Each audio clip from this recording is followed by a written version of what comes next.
Bonjour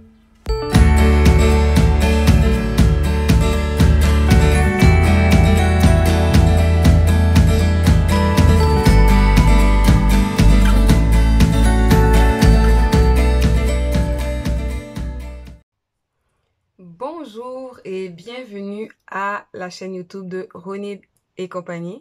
Mon nom est Ronit Casséus, je suis la fondatrice de Ronit et compagnie, une entreprise qui unit la mode et l'intervention. Notre mission, c'est d'accompagner, d'aider tous les individus qui ont besoin de se prendre en main, qui ont envie de changer leur vie, qui ont envie de changer leurs croyances pour devenir la meilleure version d'elles-mêmes. Alors, j'espère que vous aviez passé de belles vacances, que vous avez pris le temps de vous reposer. Et avant de poursuivre, je tiens à vous souhaiter une super belle année 2022. Donc, que cette année soit pour vous une année de santé, une année de paix, une année d'abondance, une année de joie. Et que votre cœur puisse expérimenter, puisse vivre tout ce qu'il désire cette année. Alors, sans plus tarder, nous allons rentrer dans le sujet. Aujourd'hui, je vous parle d'étiquette. Pourquoi vous parler d'étiquette? Parce que on est en début d'année. J'aurais pu vous parler de résolution, comment tenir vos résolutions. Mais puisque on risque d'entendre parler partout, donc j'ai choisi de commencer l'année avec une note, surtout pour les parents en fait. L'étiquette concerne tout le monde, sauf que cette capsule concerne beaucoup plus les parents parce que en tant que parent, on est porté à mettre beaucoup d'étiquettes sur nos enfants et ce pour différentes raisons. Alors, je vais vous laisser le temps d'aller chercher du papier, un crayon, de quoi pour prendre des notes ou pour enregistrer et je vous retrouve de l'autre côté de la pause. À tantôt. Alors, nous sommes de retour avec le sujet du jour, le sujet de la première capsule de l'année 2022, qui est l'étiquette. Donc, aujourd'hui, on va voir qu'est-ce qu'une étiquette, quelles sont les conséquences de mettre des étiquettes sur les gens, sur nos enfants, pourquoi le besoin de mettre des étiquettes et aussi que faire, comment faire pour pouvoir annuler ou pour pouvoir réduire les conséquences ou les effets des étiquettes parce que oui, il y a des étiquettes positives, cependant, il y a aussi des étiquettes négatives. Alors, sans plus tarder, on va voir qu'est-ce qu'une étiquette. Une étiquette, c'est tous les mots que nous utilisons pour pouvoir définir le comportement d'une personne et surtout les comportements d'un enfant. Et surtout que lorsqu'on insiste sur ce comportement, lorsqu'on insiste sur ce nom ou ce sceau qu'on met sur la personne, alors à force de le répéter, ça devient une étiquette. C'est comme si ça lui colle à la peau et l'enfant ou la personne vient à épouser et accepter en fait ce qu'on dit de lui.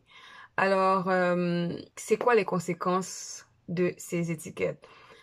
On va plus tard parler d'étiquettes positives, sauf que là, je vais commencer avec les étiquettes négatives. Donc, toutes les étiquettes que nous collons sur nos enfants ou sur les gens de notre famille ou de notre entourage ont une grande influence. On n'en est pas toujours conscient, certes, parce que ce sont des mots qu'on dit d'eux par habitude ou parce qu'ils ont posé un comportement, parce qu'ils ont une réaction. Alors, automatiquement, on les a mis un sceau, en fait. On les a tatoués en disant d'eux qu'ils étaient comme ci, qu'ils étaient comme ça. Ce que ça fait quand on met des étiquettes aux gens, c'est qu'on vient à les enfermer, on vient un peu à les emprisonner parce que ce n'est pas parce qu'on agit d'une façon à un moment donné que ça veut dire que c'est ça notre identité, que ça veut dire que c'est comme ça qu'on va être tout le temps. Et ce que ça va faire aussi, c'est que puisque la personne va entendre, ou surtout l'enfant va entendre ça régulièrement, elle va finir par croire que effectivement elle est de cette façon. Donc, même si elle aurait envie d'être d'une autre façon, même si elle voudrait ou elle sent qu'elle est d'une autre façon, mais les étiquettes viennent lui coller à la peau. Donc, c'est comme si inconsciemment, on mettait une deuxième couche ou une deuxième peau sur la personne et la personne vient à s'identifier à cette identité, si je peux dire, elle vient à s'identifier à cette notion qu'on dit de lui. Et très souvent, l'étiquette, surtout les étiquettes négatives, ont tendance à être blessantes, même si on ne s'en rend pas compte. Si on dit par exemple, telle personne est colérique, ou cet enfant est colérique, cet enfant est tannant, cet enfant est bandit. Ce sont tous des choses qu'on ne mesure pas nécessairement la portée. Cependant, ces étiquettes ont un effet négatif, ont un effet diminutif. Donc, ça diminue la personne, ça l'enferme dans une façon d'être et aussi ça bloque son estime.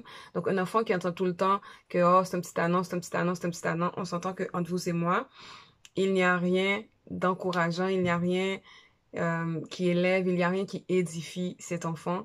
Et je ne sais pas si vous connaissez l'effet Pygmalion, donc à force que l'on entend quelque chose, à force qu'on tape sur le même clou, ben, le clou finit par s'enfoncer et rester dans le morceau. Ben, c'est un peu le même principe que à chaque fois qu'on dit d'un enfant qu'il est tannant, il est tannant, il est tannant, oh c'est une petite tannante, ben, en fait c'est comme un clou qu'on lui enfonce et ce clou finit par faire partie, par s'imprégner dans sa peau, dans son corps et ça affecte son identité.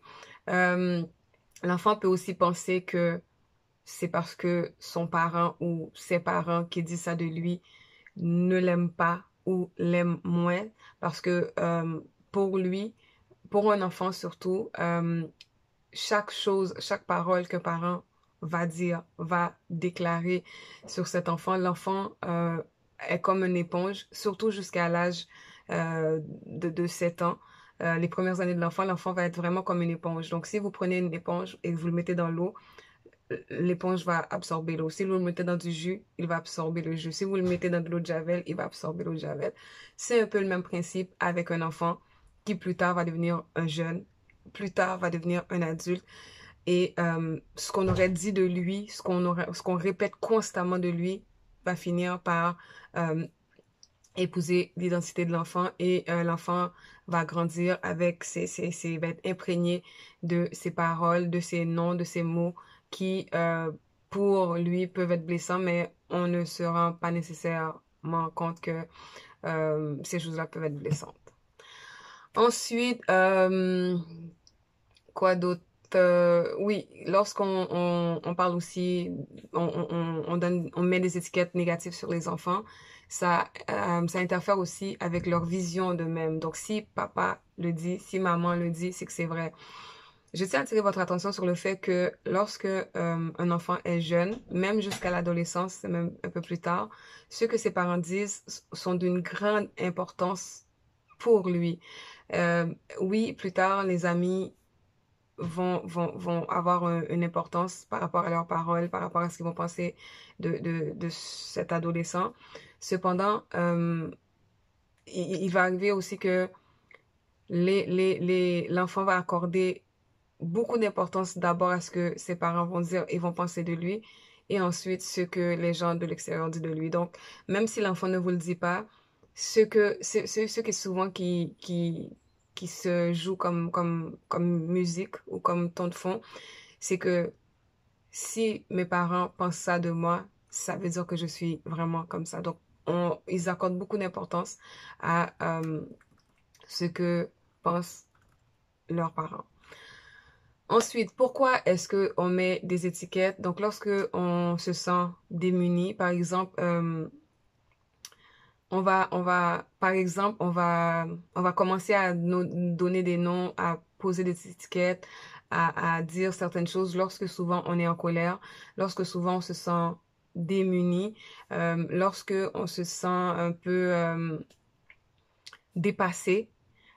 C'est souvent dans ces moments, donc lorsqu'on est en colère, lorsqu'on est dépassé, on se sent démuni, lorsqu'on n'a pas de mots nécessairement pour identifier ou pour contrôler ce qui se passe, alors on va avoir le réflexe de poser une étiquette et l'étiquette sert à mettre l'enfant dans une case. Donc cet enfant est comme ça. Alors, puisque l'enfant est comme ça, on va se comporter comme ça avec. Et puisque l'enfant est de telle façon, on va se comporter de telle façon avec. Ce qui n'est pas du tout vrai, parce que, bon, en fait, comme les saisons, les enfants euh, peuvent être portés, peuvent être encouragés à changer un comportement ou ça peut être momentané. L'enfant vit un moment difficile, va réagir d'une certaine façon, alors qu'en temps normal, l'enfant ne réagirait pas comme ça. Donc, vous voyez que lorsqu'on met une étiquette, des fois, très souvent, c'est trop tôt. Et aussi, ça nuit à l'enfant plus qu'autre chose. Si en tant que parent, vous écoutez cette capsule et vous reconnaissez que vous avez régulièrement mis des étiquettes sur vous-même, sur vos enfants, sur votre entourage, pour différentes raisons, eh bien, il est aussi possible de réduire ou d'annuler les effets de ces étiquettes. Comment est-ce que on va remplacer ou on va réduire les effets de ces étiquettes, surtout auprès de nos enfants? Donc, il est super important de chercher à annuler ou à réduire les étiquettes, l'effet indésirable des étiquettes que nous avons posées. Une des premières choses à faire, donc, c'est de chercher à comprendre qu'est-ce qui est derrière le comportement. Donc, quelle est l'origine du comportement? Qu'est-ce qui fait que l'enfant réagit de telle façon? Chercher à comprendre quand est-ce que ça a commencé, non seulement l'origine, mais depuis quand que l'enfant pose telle action ou a telle réaction. Certains parents vont dire, oh, depuis que l'enfant est né, il est de telle façon, depuis ses premiers jours, il est de telle façon. Cependant, chaque fois, et il faut noter que chaque fois que l'enfant réagit d'une certaine façon, il y a une raison ou une sous-raison derrière. Et pour ça, je vous invite à aller, à essayer, à identifier en fait l'origine et depuis quand que ça a commencé, depuis quand que l'enfant euh, a fait telle chose et que je lui ai mis telle étiquette. Ensuite, est-ce que l'entourage de cet enfant a aussi posé les mêmes étiquettes? Parce que vous voyez que la parole, c'est un peu comme pas mal de choses, ça se propage rapidement. Donc, une fois qu'on commence à dire de quelqu'un ou d'un enfant qu'il est de telle façon, l'entourage peut avoir tendance à répéter ça. Ensuite, ça va se rendre à la garderie, ça va se rendre à l'école. Et vous voyez que rapidement, sans que vous vous rendez compte, l'étiquette que quelqu'un a mis, qu'une personne a mis sur cet enfant, ben, en fait, se propage et la famille est, ok, ben oui, c'est comme ça qu'il est, on se met à croire, ben oui, c'est comme ça qu'il est de toute façon, c'est comme ça qu'il est. On ne va même pas essayer de nous-mêmes contrecarrer ou casser ça parce que puisque l'entourage le dit, puisque les parents le disent, puisque la garderie le dit, l'école le dit, alors on accepte l'étiquette et ce n'est pas une bonne chose d'accepter surtout les étiquettes négatives que nous avons mis, que nous mettons et que nous allons mettre probablement, ou que l'école, que les institutions, que peu importe, mettent sur nos enfants. Il faut refuser de faire partie, de continuer à perpétuer cette habitude de poser des étiquettes, surtout celles qui sont négatives. Ensuite, il se peut également aussi que ça provienne des peurs des parents. Ça, c'est une chose que on ne parle pas nécessairement parce que si l'enfant agit de telle façon, c'est parce que il est comme ça. Il y a aussi que l'enfant va absorber les peurs, les non-dits, ce que le parent vit, ce que le parent pense, l'enfant va l'absorber. Si les parents ont peur de quelque chose, l'enfant, même si on ne lui a pas dit, ça se transmet, les peurs se transmettent, certaines choses qu'on ne veut pas dealer, nos projections se projettent sur l'enfant et l'enfant les capte et les reçoit. Donc ça aussi, ça peut être une source d'où provient telle attitude ou tel comportement que l'enfant a. Si par exemple, si par exemple un parent est timide, il peut avoir tendance à penser qu'automatiquement son enfant va devenir timide ou est timide, alors que tout simplement l'enfant est peut-être juste un peu plus réservé que les autres personnes de la famille, ou l'enfant tout simplement naît avec déjà sa personnalité et elle, sa personnalité, ça lui prend plus de temps pour aller vers les gens, ça lui prend plus de temps pour entrer en relation avec les autres. Ça ne fait pas de l'enfant automatiquement qu'il est timide, l'enfant est plus réservé, l'enfant peut être plus analyste, quelqu'un qui réfléchit plus, qui est plus observateur. Ça ne fait pas de l'enfant un enfant timide, ça fait simple, c'est juste un enfant qui appréhende les choses différemment, qui est plus observateur qu'autre chose. Une des choses aussi à faire, c'est de chercher le besoin non assouvi qui nourrit le comportement de l'enfant. Si l'enfant, par exemple, quand il demande quelque chose et puis on lui donne pas, est-ce que c'est pas et l'enfant se met à crier, à se jeter par terre, est-ce que c'est parce que l'enfant est colérique ou simplement l'enfant vit une crainte ou une incertitude et puis le manifeste ainsi. Je ne dis pas que c'est correct que les enfants se jettent par terre et pètent des crises. Ça va être à vous de gérer ses réactions. Cependant, il se peut que derrière ces attitudes désagréables ou négatives, que l'enfant puisse exprimer qu'il y a quelque chose, il y a une difficulté, il y a un besoin qui est non assouvi. Euh, qui habite l'enfant. Et une des choses qu'on a tendance à oublier en tant que parent, c'est que on pense que c'est lorsque notre enfant sort du ventre de sa mère que l'enfant existe. L'enfant a existé depuis belle lurette, ce qui veut dire que du moment donné que l'enfant commence à être construit dans le ventre, même que l'enfant était en ovule, quand il a commencé à y pousser des membres, l'enfant entend, l'enfant écoute, l'enfant ressent. Donc si par exemple la mère qui porte l'enfant ne désirait pas l'enfant, l'enfant risque de naître avec des insécurités. Donc, ça peut faire un enfant qui est plus irritable, qui est plus pleurnichard parce que l'enfant sentait, l'enfant savait qu'il n'était pas désiré. Et quand il vient au monde, il vient au monde avec ses séquelles, il vient au monde avec ses manques, il vient au monde avec ses inquiétudes et les comportements, les cris, ces choses-là peuvent être une façon de les manifester. Et il y a aussi des enfants qui sont tout simplement euh, après quelques années, les parents les ont juste gâtés. Il y a ça aussi. Donc, ce n'est pas tous les enfants qui font des crises ou qui réagissent de certaines façons qui sont des enfants traumatisés. Cependant, sachez qu'en tant que parent, lorsque votre enfant pose une action, réagit d'une certaine façon, il y a tout le temps un besoin, il y a tout le temps quelque chose qui se cache derrière cette attitude et c'est votre devoir d'aller chercher à comprendre qu'est-ce qui se cache derrière. Il faut aussi, je vous invite aussi à aider l'enfant à identifier ce qu'il vit. Donc, à mettre des mots sur ce qu'elle ressent, ce qu'il vit. L'enfant n'a pas le même vocabulaire que nous, certes. Cependant, on peut, avec que ce soit des collants ou avec des images ou avec son langage à lui, on peut l'aider à identifier qu'est-ce qui ne va pas. Parce que ça peut être aussi, l'enfant peut se mettre en colère parce que l'enfant a la difficulté à exprimer ce qu'il ressent, ce qu'il vit. Donc, aider l'enfant à mettre des mots sur ce qu'elle ressent. Il y a aussi, j'invite beaucoup les parents à faire preuve de patience. Je sais que par exemple, lorsqu'on est monoparental, ça peut être plus difficile que les familles que les parents sont présents. Cependant, lorsqu'on est parent, donc c'est très important de développer de la patience, de développer de développer des façons de faire, d'aller aussi chercher des ressources dans notre entourage qui peuvent nous aider à pouvoir passer à travers certains moments qu'on trouve plus difficiles de l'éducation de nos enfants. En tant que parent aussi, je vous invite à vraiment contrôler et gérer votre vocabulaire.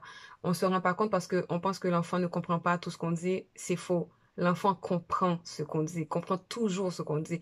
L'enfant ne comprend pas toujours la portée de la chose que vous dites, mais l'enfant comprend toujours ce que vous dites et l'enfant, même s'il ne comprend pas exactement ce que veut dire le mot, la parole, l'enfant reçoit ou perçoit l'aspect négatif de la chose et aussi, en tant que parent, éviter de généraliser par rapport au comportement de l'enfant. Donc, éviter de faire une règle générale et puis, oh oui, c'est comme ça qu'il est, c'est comme ça qu'elle est, parce que sans le savoir, nous avons mis nos enfants, nous les avons emprisonnés dans des étiquettes. Et aujourd'hui, s'il y a certaines choses que l'on vit ou bien il y a certaines choses qu'on voit dans la société, c'est souvent euh, une, une des, une des raisons, c'est les étiquettes qu'on a collées, qu'on a mis sur les enfants, qu'on a accepté que l'école a mis sur les enfants et ça a fait, à notre insu, plus de mal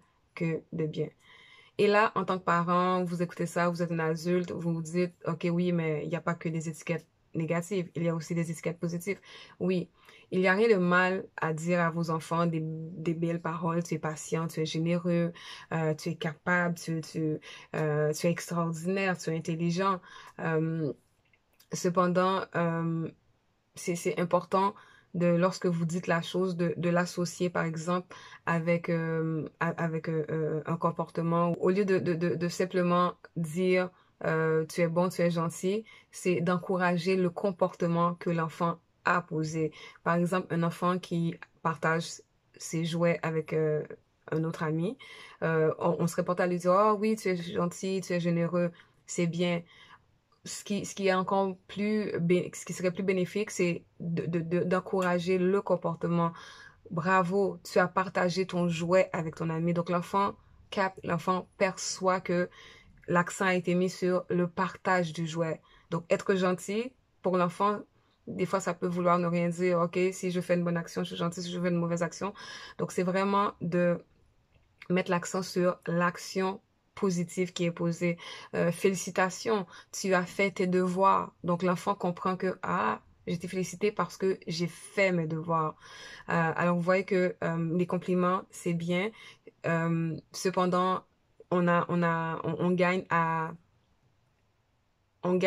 maximiser, on gagne à mettre de l'avant les bonnes actions, les actions positives, les actions constructives, les actions qui aident l'enfant à grandir et que l'enfant comprend que lorsque je partage mes jouets, donc c'est une bonne action. Lorsque je ne tape pas les amis, par exemple, je fais un câlin, c'est une bonne action. Donc vous voyez que dire à l'enfant qu'il est gentil, qu'il est intelligent, c'est bien.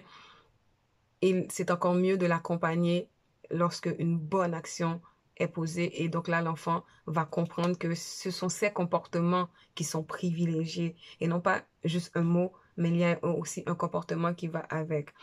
Alors voilà, j'espère que cette capsule vous sera utile. Si vous avez des questions, vous avez des enfants, des ados, vous avez des sujets qui vous préoccupent et vous aimeriez que je puisse faire une capsule là-dessus, je vous invite à me transmettre, me soumettre vos questions. En attendant, je vous remercie d'avoir été des nôtres. Souvenez-vous de partager cette capsule avec plusieurs personnes, plusieurs mamans, plusieurs papas, plusieurs personnes autour de vous. Abonnez-vous à la chaîne, activez la cloche afin de recevoir chaque mercredi dès 9 heures les capsules de Ronil et compagnie, donc les capsules d'intervention et de coaching PNL. La semaine prochaine, je vais aborder les 7 besoins capitaux de l'adolescence. Alors, soyez connectés, soyez au rendez-vous, propagez la nouvelle au maximum afin que vous et moi, nous puissions élever une communauté de gens avertis, de gens équipés, de gens qui se prennent en main afin qu'ils puissent tous devenir la meilleure version d'elles-mêmes. À la semaine prochaine. À bientôt.